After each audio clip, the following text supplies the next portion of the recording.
সাত ধরনের ব্যক্তিকে আল্লাহ তাআলা কিয়ামতের দিন in the day of judgement তার আরশের নিচে ছায়া দিবেন, যেদিন আল্লাহর আরশের ছায়া ছাড়া আর কোনো ছায়া থাকবে না। প্রথম শ্রেণী হচ্ছে ন্যায়পরায়ণ শাসক বা রাষ্ট্রপ্রধান। 2 নম্বর হচ্ছে এমন যুবক যে তার যৌবনটাকে আল্লাহর ইবাদতে কাটিয়েছে। 3 নম্বর হচ্ছে এমন ব্যক্তি যার হৃদয়টা সবসময় মসজিদের সাথে লেগে থাকে, মসজিদের সাথে ঝুলে থাকে। 4 নম্বর হচ্ছে এমন 2 ব্যক্তি যারা একে অপরকে আল্লাহর জন্য ভালোবাসে।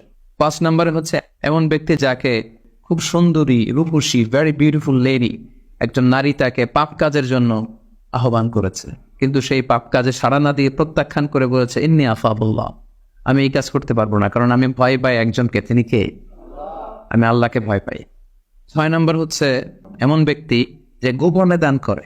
7 নম্বর ব্যক্তি হচ্ছে এমন ব্যক্তি যে একা একা আল্লাহকে স্মরণ করে চোখের পানি ছাড়ে।